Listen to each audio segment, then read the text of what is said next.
Good afternoon, Outlands. As most of you are braving this storm today, our special guest that we're going to be talking with for an hour is Her Excellency Ansteys. So thank you so much for joining us today on our snowy day show. Thank you very much, Your Majesty, for having me. I'm very honored to be here. And if I could just take 1 second to wish His Majesty a happy birthday. Yeah, I'm not sure how much trouble I'm in for posting that, but that's okay. I already knew. Awesome. Well, thank you so much for joining us, and good afternoon, Outlands. I hope everybody's staying warm. I have a very toasty fire back here. Very, very toasty. But let's go ahead and jump right in. So how long ago did you reign? It was 4 years ago. 4 years ago. And who were your champions? Tell us about your reign. Oh, so I had the best champions. No, I know we all think we do, but I did. So my champion started out the reign as Lord Johann, and so my queen's champion. And then I had my queen's protector of the queen's heart. Oh, I'm so excited. Protector of the queen's heart was Don Aegeon the actor. Mm-hmm. And the queen's defender, my queen's defender, was Don Robert Huntman. Mm-hmm. And Jarl Freya Gerdson was my rapier of chivalry. And the four of them together made sure, since Leif and I went so many places separately, the four of them banded together and made sure that I never went to an event at which one of them was not going to be, so that I always had one of them with me. And it was wonderful. It was really wonderful. Awesome. So you said then Lord, tell us about that, because you had exciting stuff happen with your champions during your reign, right? I did. So we had the great pleasure to knight Sir Johann at Battlemore. Yep. Morning of the Saturday. So. Very cool. Very cool. So what are some of your most memorable moments with your champion or your guard? I know you were a Pennsic queen, so you were a summer queen. Yes. Yeah, there are so many. I think it's the little things, the ones that are the behind the scenes things that don't make it to the public eye, that kind of are the ones that are so special. So there was a moment at an event in Artemisia. We went to Artemisia 20th year, we did. And there was just one evening where I was restless, and my champion and I went for a walk, and we just explored the event site and walked up onto an escarpment where we could overlook all the tents and see people going about, and we talked philosophy, and it was just absolutely wonderful. So that is one that it's not an obvious moment, but it's the thing that the things that can be so calming or so special that I don't know. So that was one that really stands out. Lots, though, to be honest. Lots. We also were able to knight my captain of the guard. So it wasn't that we happened to choose to do that because of those roles. Right. We invited them into our household so that we could spend time with them and get to know them, having already decided that those were things that we wanted to do. So, yeah. That's awesome.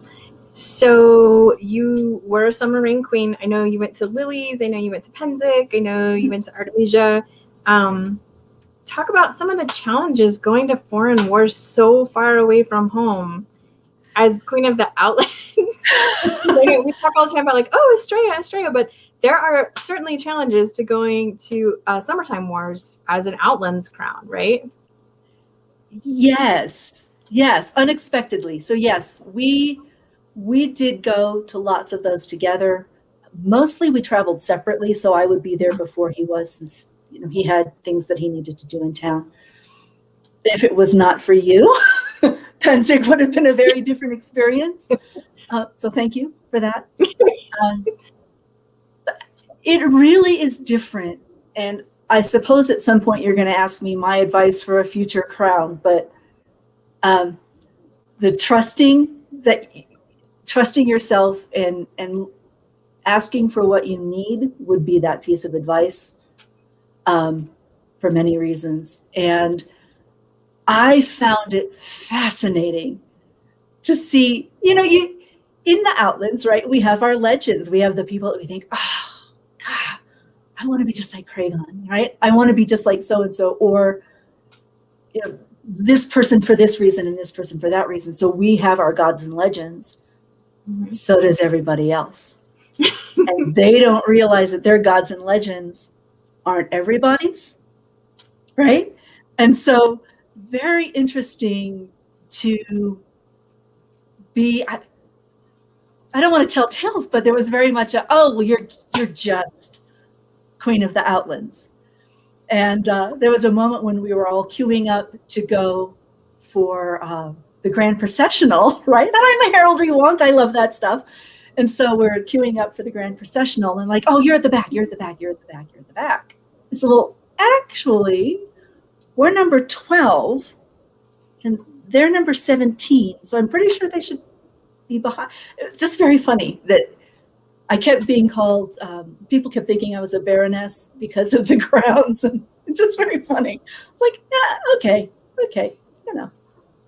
But I did enjoy, I love the inter-kingdom anthropology, and I really did enjoy seeing the different relationships that the crowns, the assumed ways the crowns interact with the people and the people interact with the crowns. And the fact is, it's not the same everywhere, and it shouldn't be.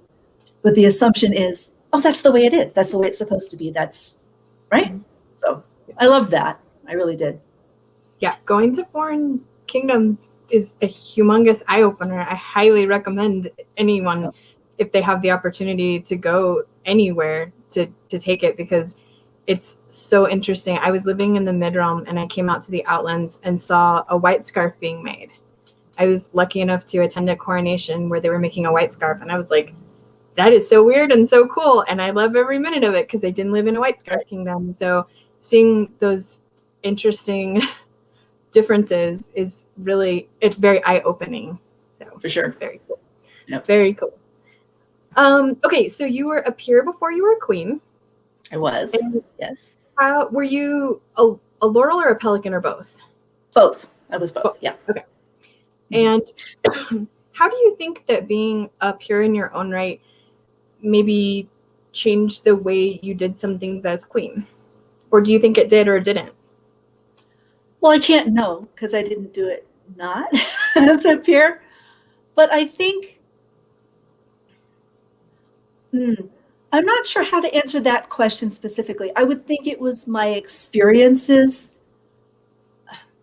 maybe some of the ones that led to my becoming a peer, or the combination of all of my experiences that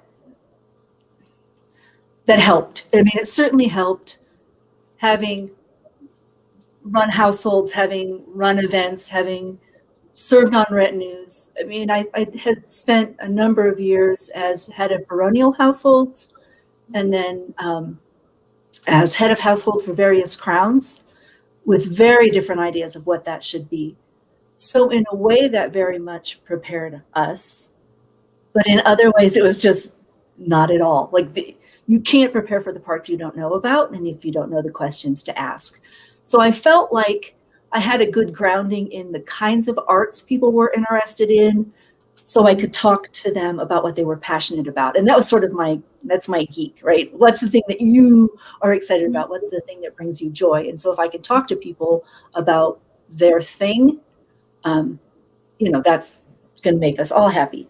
So I think that the experiences that led to my becoming a laurel, or the experiences that led to my being a pelican. Can I be loud in court? Yes, I can. Right? Can I understand timing? Yes, I can. Can I make things happen? Yes, I can. So I don't know if I answered your question, but I think that those are the things that really, having connections and having traveled and having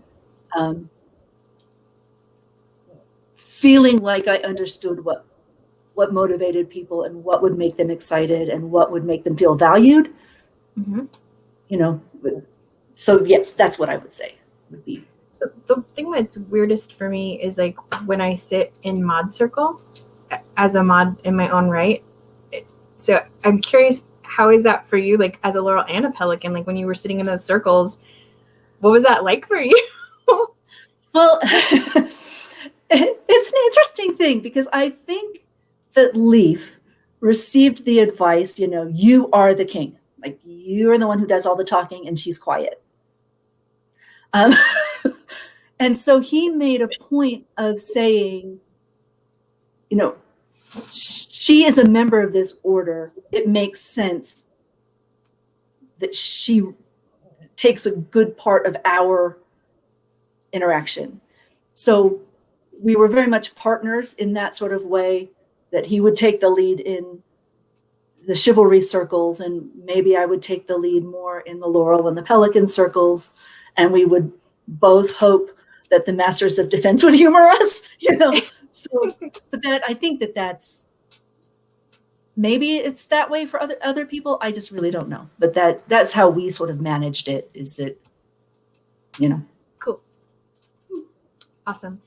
And do you feel like, well, you kind of mentioned this a little bit, that your experience as a herald like helped you in your role as queen? Because that is hard to, I mean, it was hard. It's hard for me because I'm not a very vocal person, even, when I'm not queen, right?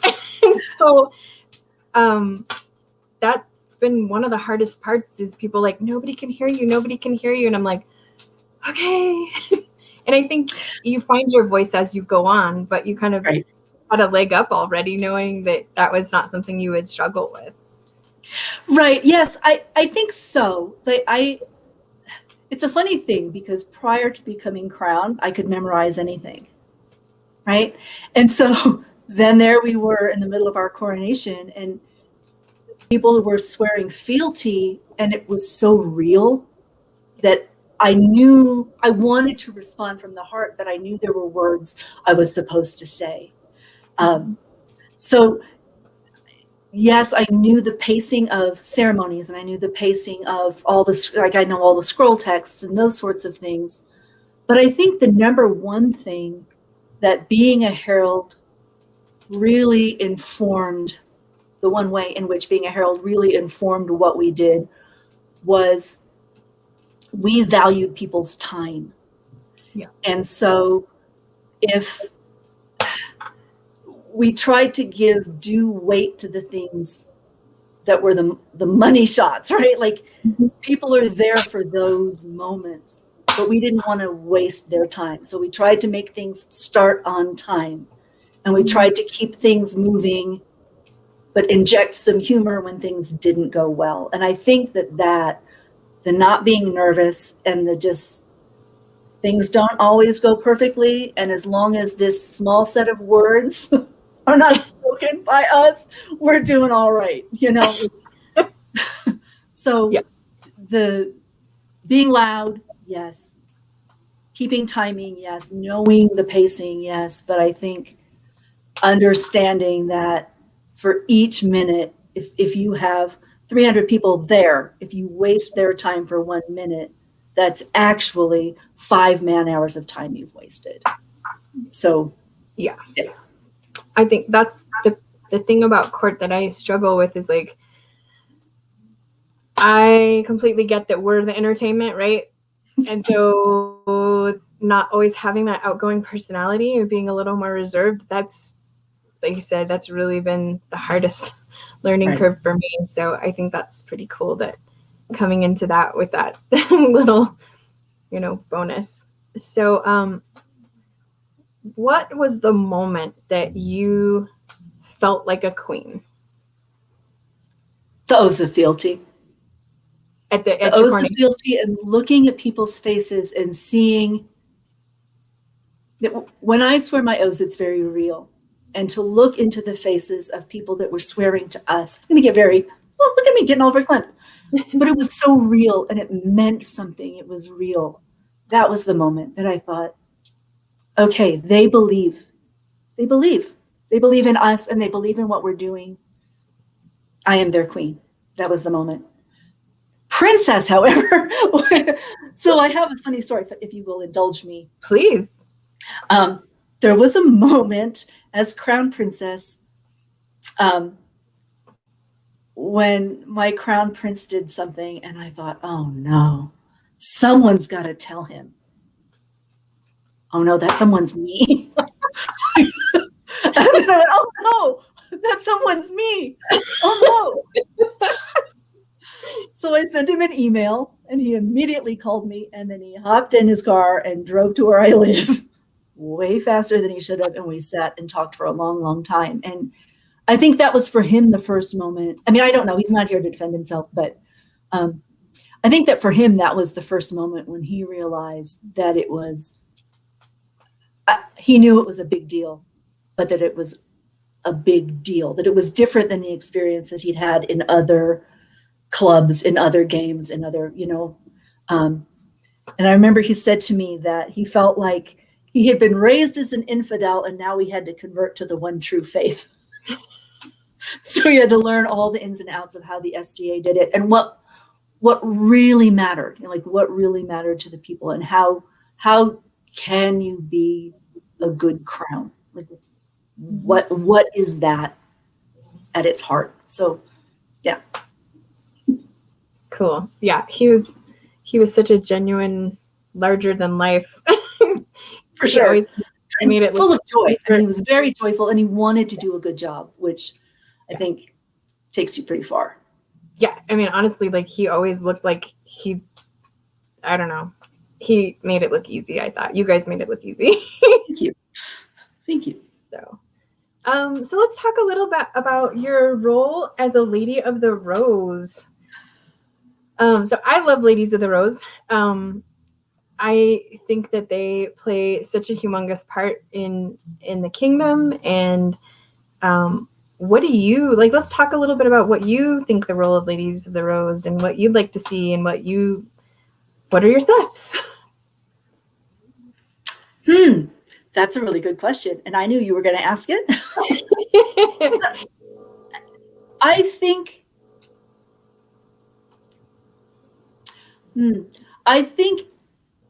the thing that makes Ladies of the Rose different is that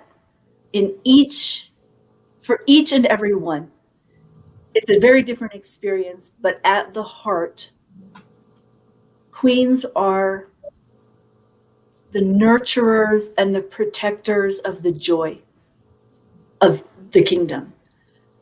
So in my philosophy, right, I think joy comes from its strength through adversity. So joy isn't just sort of what happens to you, it's sort of a buildup of all the things that you survive and get through and everything's good, right?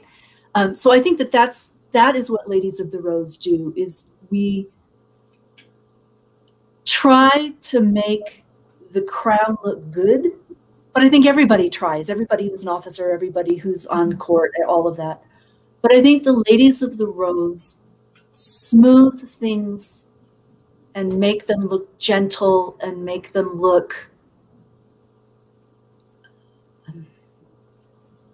smooth the way. So we smooth the way for the queen if we can. We try to advise if we can. We try to fill those little gaps and make her job easy if we can, but also just be the support, whatever that needs to be, whether it's a correction or whether it's a place for venting or whether it's don't let this guy take your picture, or whatever, Yeah. There's a lot of knowledge and a lot of experience and a lot of love bound up in the Ladies of the Rose.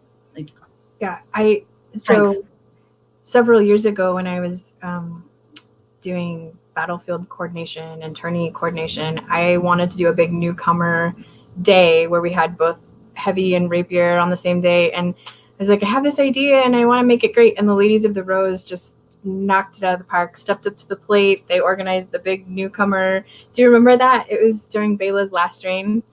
And the Ladies of the Rose, man, they just knocked it out of the park. They had that newcomer like garage sale type thing, and they were out there being amazing and supportive, and I love the way they absolutely stepped up to the plate. And it was a very rough idea, and it turned into this amazing day for newcomers. And so I love the Ladies of the Rose and what they bring. And like you said, you guys took a very rough idea and made it into an amazing day. So I love the Ladies of the Rose, and I can't wait to be a Lady of the Rose. So be glad to have you. Be lucky to have you. Thank you. So let's talk about favorite regalia. Woo! So there are several pieces, but I think the one that to me, maybe it's because I'm a pelican, I don't know. To me, Thunderhead, the king's axe, the prince's axe, is the most special. It's our most, well, not most special because they're all special. You know, there's something about being able to wear the ancient and honorable crowns. Like, that's huge, right? Just for that moment. But Thunderhead is our oldest piece of regalia, and it's been held by every prince and every king. And so the piece of the coronation ceremony where Thunderhead is handed to the warlord says that that the lore of the kingdom, the traditions of the kingdom are held in Thunderhead, but not only in Thunderhead, because there are those within the kingdom who have tongues to speak the lore of the kingdom. Mm-hmm. And I was raised that the pelicans, the job of the pelicans is to protect the traditions of the kingdom. You know, we serve and all those things, but protecting the traditions of the kingdom is part of the job. And so Thunderhead to me is such an ancient piece of regalia and is such a centerpiece of what we do. And he's carried in every court, but it's just a really neat thing, you know? So that would be. Well, and I think that each reign kind of leaves their own mark on regalia, right? Because like the crown I'm wearing had not been worn since you and Leaf wore this set. And when His Majesty said that's the set we want for our reign, I was like, I don't recall what that looks like.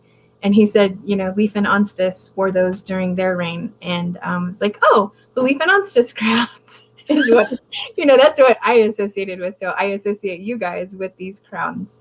But so I think that it's a special thing that each reign kind of leaves their mark on regalia, which makes it even more and more special. So that's cool. What's your favorite tradition? So you're guardian of traditions. What's your favorite?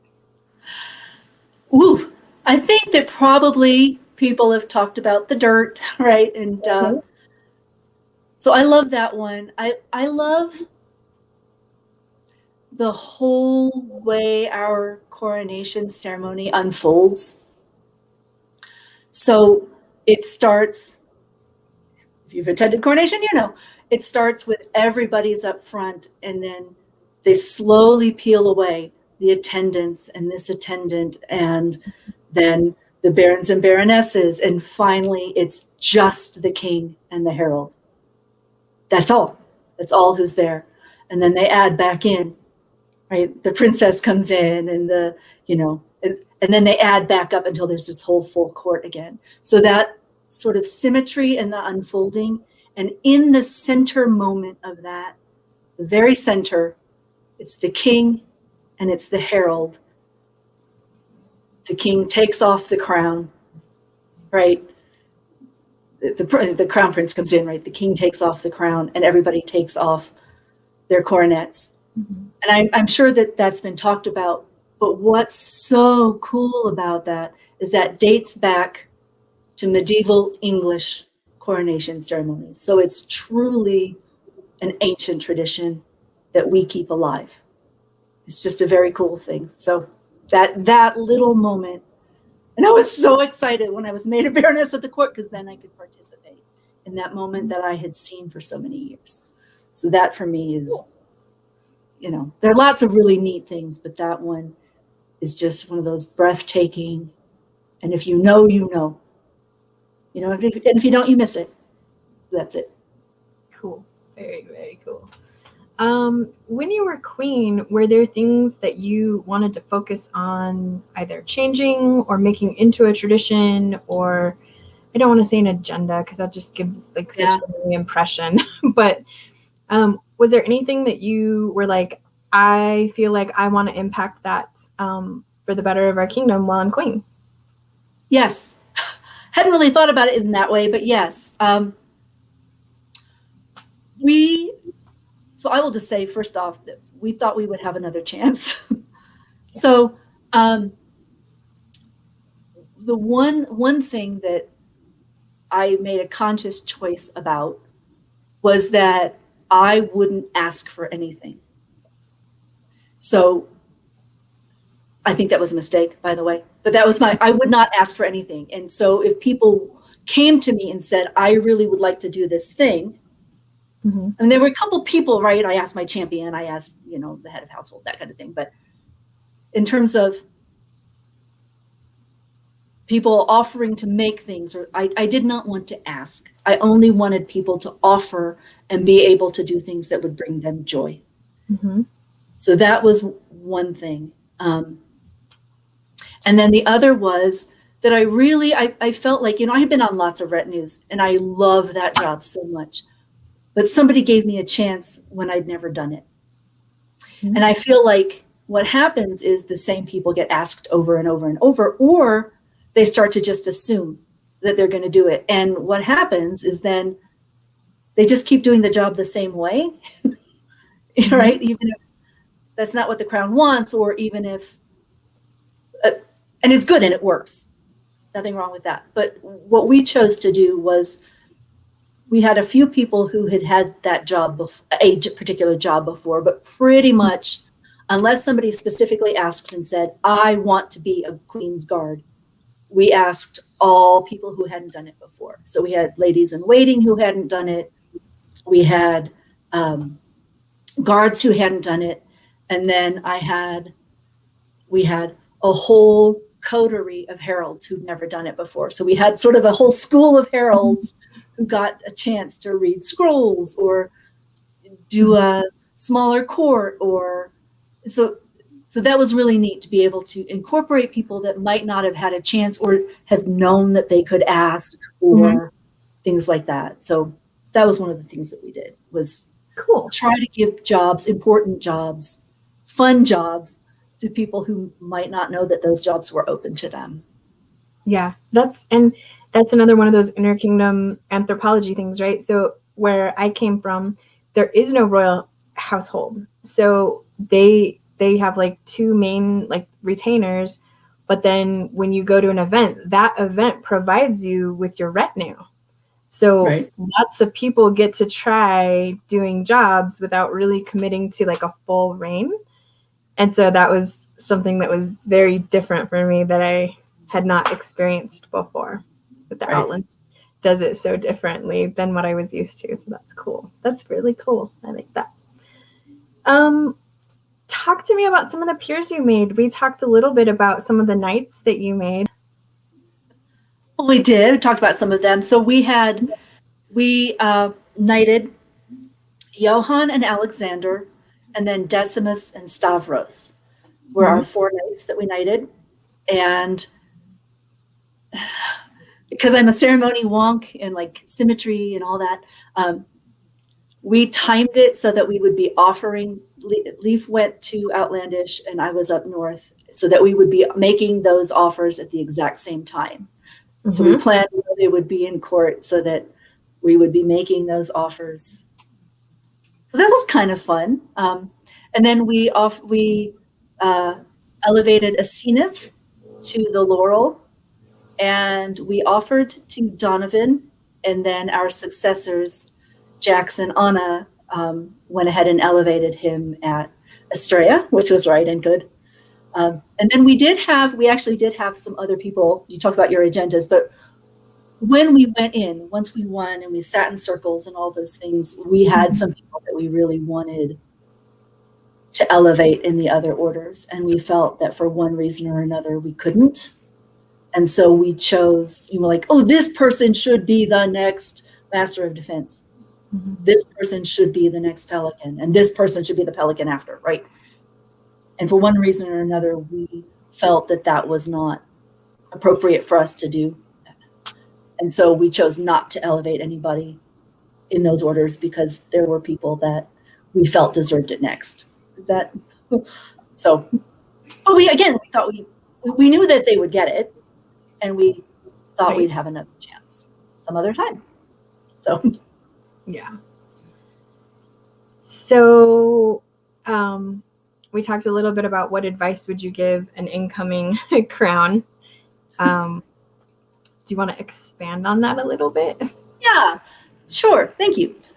Yes, I would say, if you have a good heart, right? You go in wanting to do the best you can. Mm-hmm. And sometimes you have better understanding what that is, and sometimes you have less understanding what that might be. But as long as you do what you do with a clear conscience and trying to have it be the best thing, you really can't go wrong. That said, you need to trust yourself. You need to believe. So everybody has their idea of what makes a good crown and what makes a good princess and what makes a good, right? And you have to trust your own heart about that. Mm-hmm. So nobody else is in that relationship. Nobody else is wearing the crown at the time. It's just you. Right? You just have to do the best you can. And there were moments that the things that people will feel emboldened to say to you, or it's astonishing, right? And so there were the things that I feel like I went wrong were things that I knew in my heart better, but I listened to an advisor, or I had sort of ideas from past experience of this is the way it should be. And you know what should be was the way Leaf and I wanted to do it together. And I think that's, yeah. I don't know if that makes sense. I don't know. I think I'm rambling, but. No, it totally makes sense, because there's things where you're like, well, maybe I should take counsel, and maybe I should, maybe you get to the point where you start to second guess yourself, and you're like, no, I really just need to stick to my heart, my gut. Like, this is what's right. And, maybe people that are advising don't have all the information, right? So. Exactly. And that is that people just don't, they just don't, they don't know what you know, and they can't see what you see. Yeah. But you're the crown, right? So, yeah. Well, that's somebody asked on another forum, like, do you blame a crown or do you blame an order for a bad elevation? And I thought, that's such a bizarre question to ask. I'm like, but, sometimes you are elevating based on the counsel that you're given, right? And sometimes you're like, nope, my gut says no. Like, I don't. Right. But at the end of the day, like, you own that, right? That's, to me, you're doing the best with what you know at the moment. Yeah.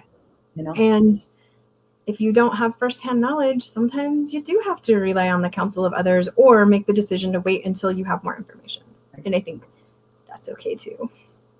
But there's so much, you just can't know everybody, right? Well, and even teeny little things. So the first, I should have had a clue the first time it happened. So Leaf won, and he's standing on the field, and, we're standing there surrounded by all the ladies of the Rose. And I knew he needed a moment for the adrenaline to, but I had somebody shove me in the back and say, get out there. And I thought, so I just, okay. And then I went and greeted him, but I knew that he needed that moment, but they needed me to do something different. So it's that weighing that, what people's expectations are. So you want to be the queen that they want, but you have to be the queen that they need. And that is relying on your own conscience and your own good judgment to do the best you can. Yeah. And a lot of it does come down to judgment. Like, it does. Even in the little things that seem to not matter, but yeah, absolutely. And there's, it's hard to think through all the ramifications of the decisions that you're making. You try to, right? But right. Sometimes there's unintended consequences, and sometimes right. And there's also just not time to do things that you want to do. I had some cool things. I thought, I really want to do this thing, but no, I need to be at this tournament. No, I need to be here. And you only have so much time, and you only have so much energy, and you want to give time to people as best you can. But I think that's the thing that is so hard, and I'm sure every crown experiences it, but just your time isn't your own, and you try to steal little moments to make something special, but you can't overplan where there's no room for the little moments. And that I found that Battlemore was particularly hard for that, because everything was packed in, and I had some really neat things I really wanted to do. We just couldn't. Yeah, no, I 100% get that. At Estrella, I spent weeks making mug covers, right? And I stamped them with the Scythian stag, and I was going to give out all of these mug covers at Estrella, and there just was never a time. So I came home with 200 mug covers, and I'm like, oh, great, what am I doing with all these? Right. But, the best laid plans, like, I thought that was going to be so cool and such a special thing. But it was really like, if it hadn't been for my head of house, like, hey, you're going to need to go get changed. Hey, we probably need to start thinking about heading down to the court. Hey, have you thought about, it's probably time to start doing this or that? And it's, allowing that, those people to help herd you because you just so desperately want to make it special. It's one of those things that I thought was particularly difficult to reconcile.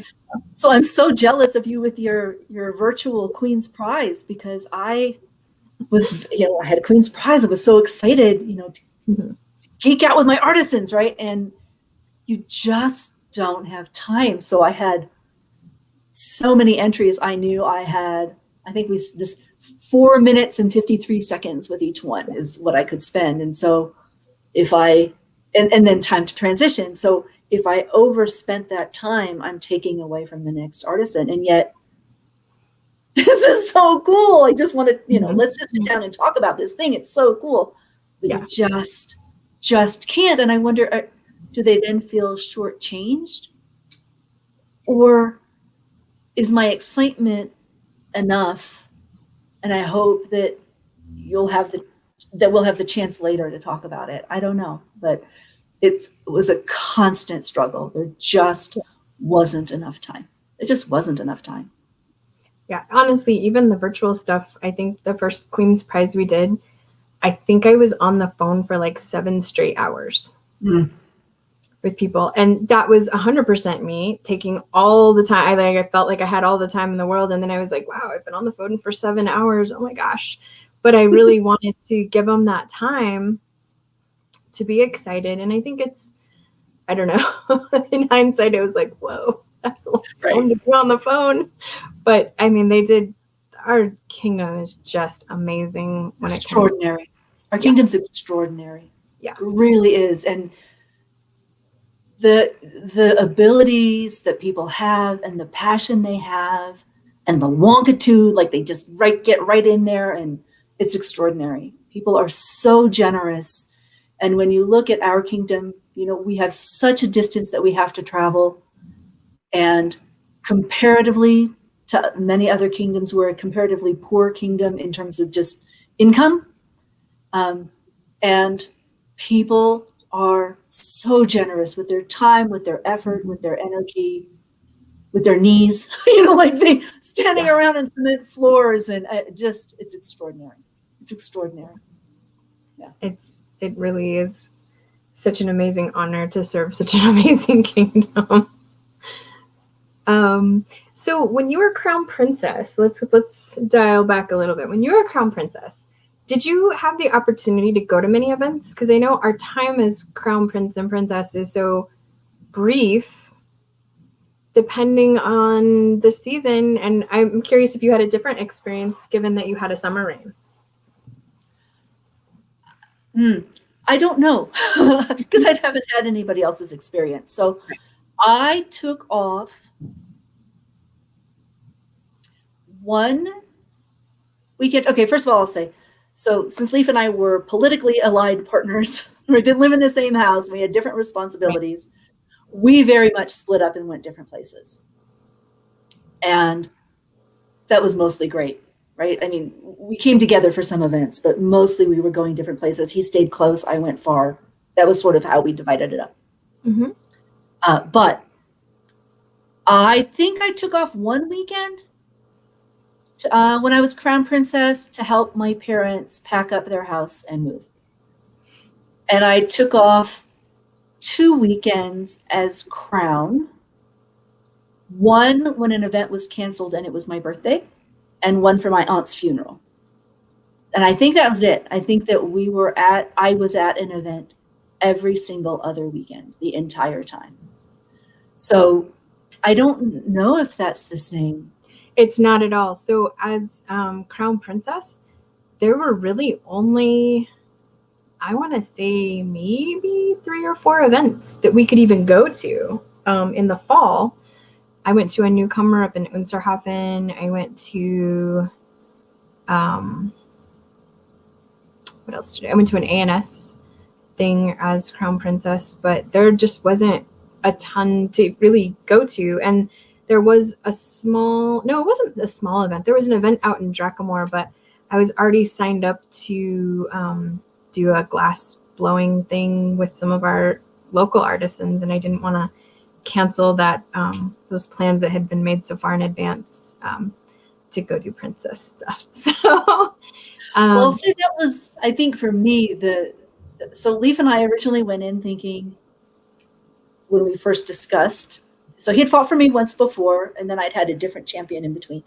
So we went in this and we had the discussion of, well, he thought maybe he'd just give it a go and then really fight for winter crown, and that it'd be fun to do 14th century and all these things, right? So we kind of had that in mind.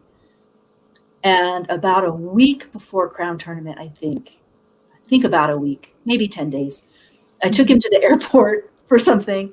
And on the way, he said, so I've been thinking about it, and how would you feel if and I thought, it just feels right. Doesn't it just feel right? Like all these things are aligning, and we wouldn't have to deal with food allergies as much as we would with feasting season. And, we have time to work that all out if we're going to do it again, blah, blah, blah, blah, blah. So I think we went in with sort of a different plan of how it was going to be, right? Mm-hmm. So the part that I didn't make the translation in my head, this is where take a note, children. This is where I miscalculated, right? For a winter reign, you have Monday, Tuesday, Wednesday, Thursday evenings to do stuff. And then Friday, you drive to the place or fly to the place, have Saturday, have Sunday war practice, and then you fly or drive home. And in a summer reign, you don't have that. You have Tuesday, Wednesday to do stuff, and then you're driving to an event and you're there, right? And so there was one point where I was packing 3 different suitcases because it was a Tuesday and I was leaving Wednesday to go to an event. And then I was flying from that event to another event. So I had a separate suitcase. And then I got home and that afternoon drove to another event. So you don't have the time in between to do all the work. Mm-hmm. And yet the days feel like they should be more leisurely. And they are. I mean, they are, but yeah, I did not think through that implication. Right. And again, it's the figuring out. So once we hit the ground, we were running, and it was hard to make some adjustments. There definitely some things that we would have done differently looking back if we'd known. But once we were sort of in the trenches, it was really hard to change some of those things, if that makes sense. So Anyway, I know the waving the hands is very distracting, I'm sure, but No, that totally makes sense. So as a herald, how hard was it for you when things went wrong or not the best. what you were expecting? Or, I mean, I kind of, I'm just like, well, that didn't work out, but I'm not as invested. I'm not, it's not that I'm not invested. I just don't know what I don't know, right? So when things go crazy and I'm like, whatever, and Bela's like, that's not how, okay, we're just going to go with it. And I'm like, what happened? So as a herald, how is that? There's some things that I'm sure there were probably things that I found frustrating or irritating. I can't remember those at all. Yeah. What I do remember is how much people were willing to laugh with us about it. Yeah. Right? So I was very determined that things were going to start on time, but sometimes the world had other plans. Sorry, family member just came home. So sometimes the world had other plans, and all of the barons and baronesses were still at the top of the hill on the horses when we were supposed to be starting court. And so, we just went with it. And maybe it wasn't the most formal, and maybe it wasn't the most dignified, but you can feel the tension in the body of people getting nervous. And you just have to laugh about it. And you have to make it a thing. And those are some of the things that I think are most special. We had a couple of times where one is where the landed nobles didn't show up. And then they sort of trickled in, and it was awesome. And then another time that none of the people we called into court were there. And and it ended up being amazing and being one of the things that we just laughed about. And special moments that happened. And the poor herald did a fantastic job, but was, like, what a curveball to be thrown. So those really are when things go awry, if you can have a sense of humor about it and keep what the people need in mind. What they needed was to know it was going to be okay. It's going to be okay. Like, people are going to get awards, and it's going to be awesome, and we're going to have a good time, and then we're going to move on, right? So as long as that's what you have in mind, it's all going to be fine. Yeah.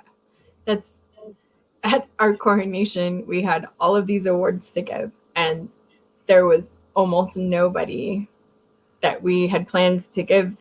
And I think I looked at Bela and I was like, well, this is going to be short, which is probably good because morning court was long. So let's just go hang out, I guess. I don't know. But yeah, it was kind of like, what do? There's literally nothing you can do. You just, okay, cool. Well, let's go hang out and have fun. I guess this is over. So yeah, it's definitely interesting when things don't quite go as planned. So, but it does make for the moments that are real, I think. Yeah. Right. If everything goes to plan, then it's just sort of, if you have a good plan, it's a good plan. But sometimes those little moments are the ones that are memorable because it's a bonding through adversity, right? So, yeah.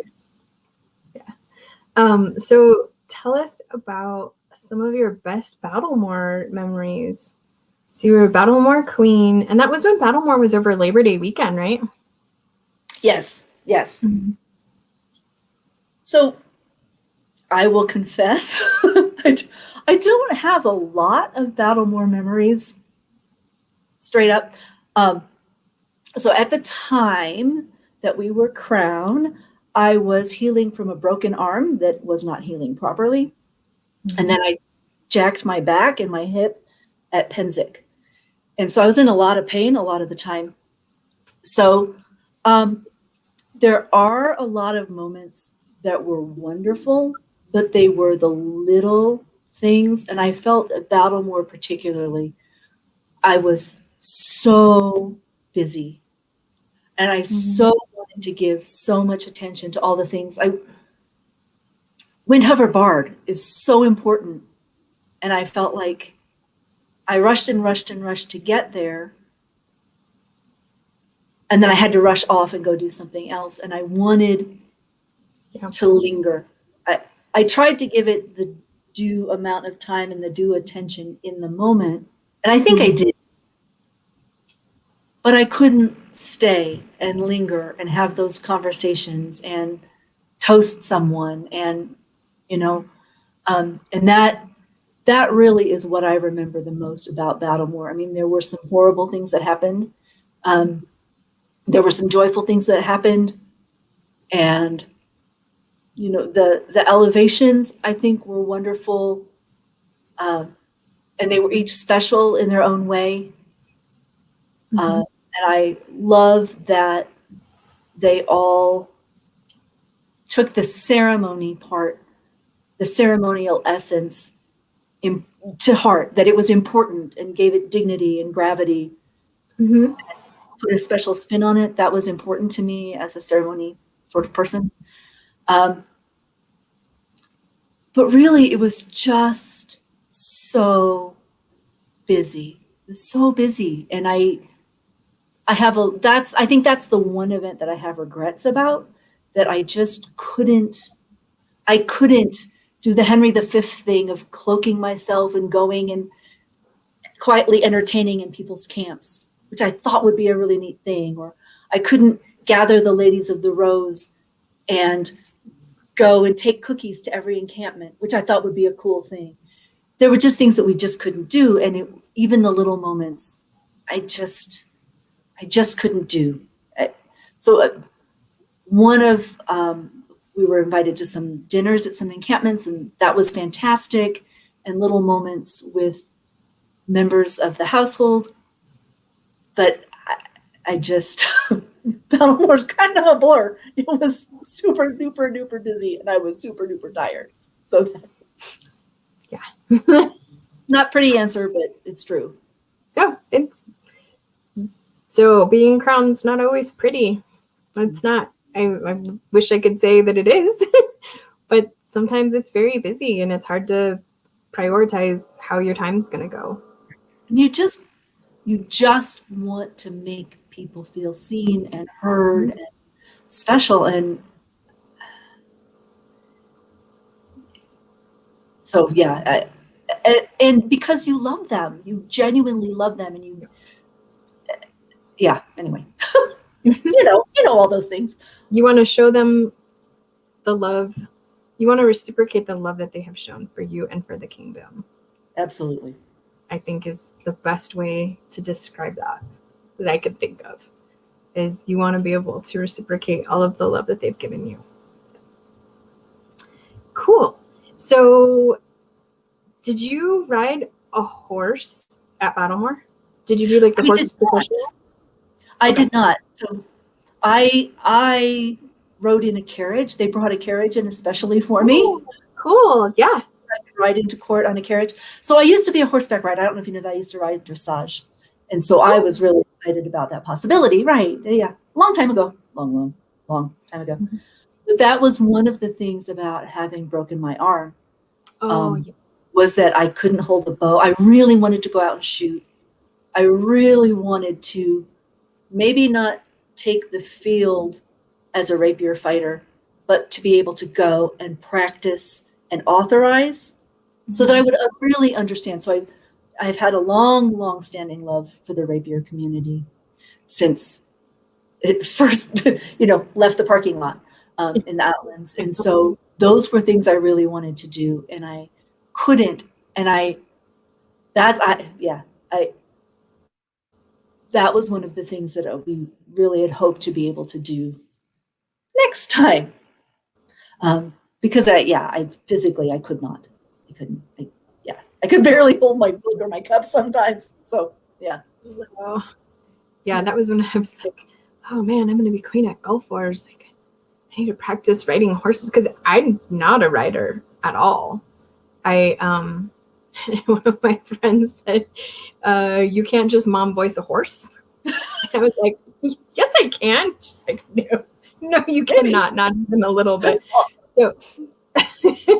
So I practiced, the equestrian community is amazing. And I have some amazing friends in the equestrian community. And so I was like, I need to look like a queen riding a horse. Can you help me with that?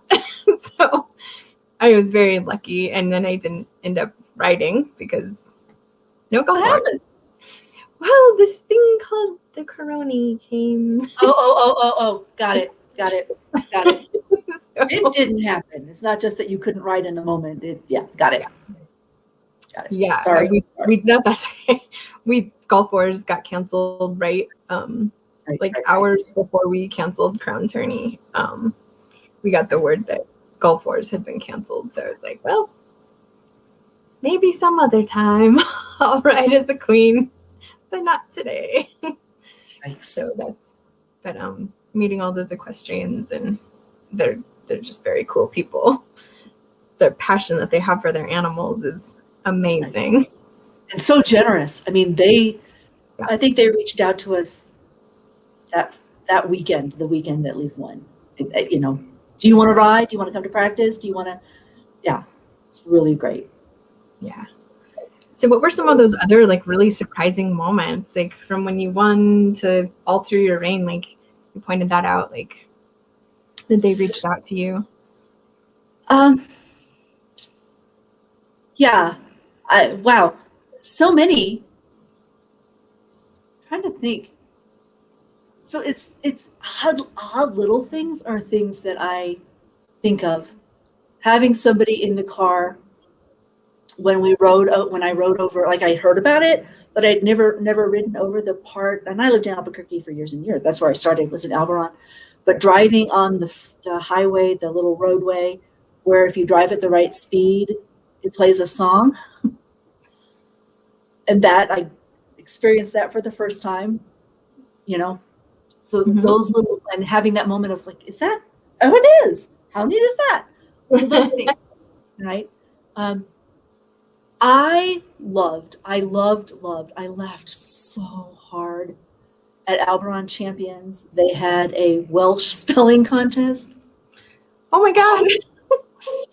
I almost hurt myself. I laughed so hard. Yeah, the Welsh spelling contest. And then I think the unexpected joy of we went to Artemisia, and it was hot, but they have a river. And we had Outlands River fun time where we all the Outlands contingent went down to the river and went swimming and hiked back through the entire camp where people were having very serious meetings and setting up for fancy dinners. And we were the Outlands people, half naked, dripping. Like, it was fantastic, you know. So those moments that you think, how would I ever spend this kind of time with this group of people?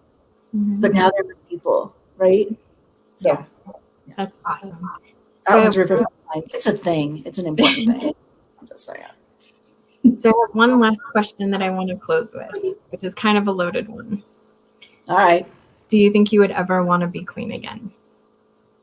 Oh, yeah, absolutely. Absolutely. Yes. Yes, I would. I didn't think going in that I would want to do it again. I just thought, I can't read that. You'll read it to me in a minute, right?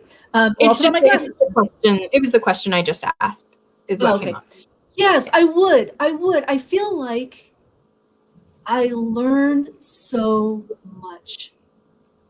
And so I feel before it happened, before Leaf won, I felt like all of the lessons that I had learned in my 30 years in the Outlands up until that moment, and traveling, I travel a lot to other kingdoms, so I felt like all of those lessons could be applied in this job, in that job.